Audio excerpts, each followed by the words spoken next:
In a discussion of wrong and right, we are often left unwritten, forgotten, standing alone like the building left surrounded by flames, but we are still standing.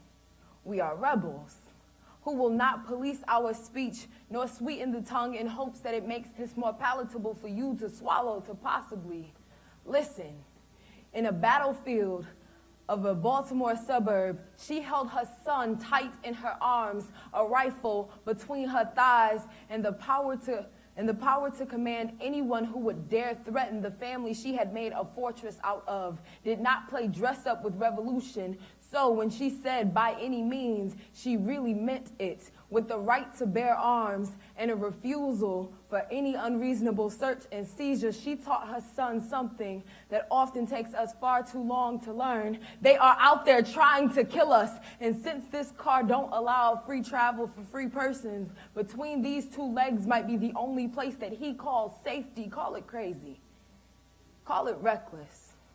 The problem is you critiqued Korryn before you cried for her, wished her silence to better hear your own echoes of your fearful cries, but she knew revolution does not come without bloodshed.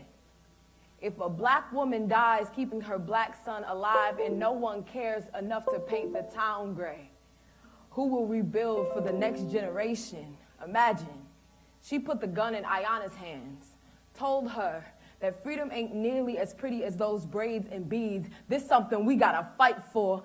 Loaded the gun, cocked back, and told her this is something I would die for. What if she told Sierra McElvin that sometimes existence is resistance? Each day you choose to strut this soil in your skin. What if she was Charlena's next door neighbor, able to prevent a burglary before it became a murder scene? Would she then be regarded as a hero? In discussions between wrong and right, heroines are often left unwritten, forgotten, so we fight. Give one another our roses while the petals can still stain fingertips, even if they've been stolen from gardens that we were prohibited to protest in. Say her name before we carve it into tombstone.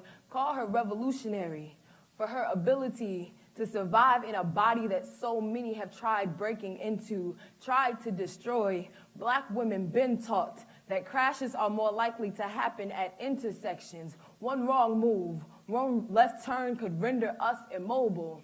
But we lead movements, make sure that there are no lost voices. From Ferguson to Palestine, we follow Opal, Alicia, and Patrice to battle on front lines. Write her stories, to be both subject and author. Write her stories, to be told by candlelight at the vigil. Write her eulogy, to make sure that it is told correctly, because I'm 100% positive the preacher would have gotten it all wrong if it were me. No preachers.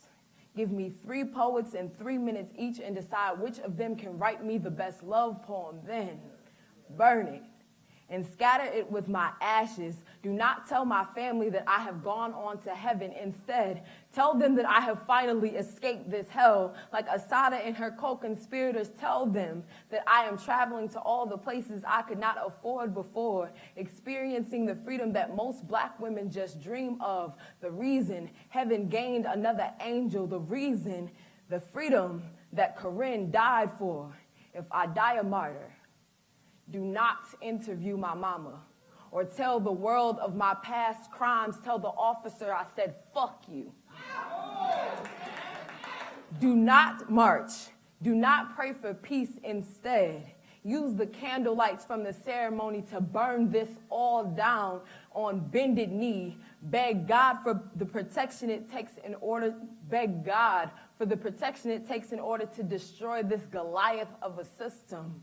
Make sure that the blood that flows from the enemy matches the craters that will carve through my mother's cheeks if my revenge leaves this whole world blind. Teach black children Braille.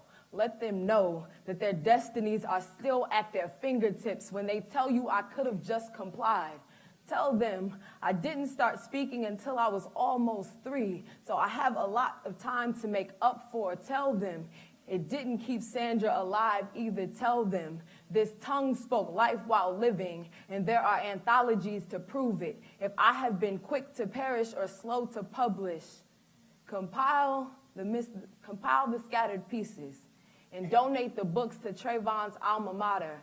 Donate the books to Cody High School if I die a mother. Tell my daughters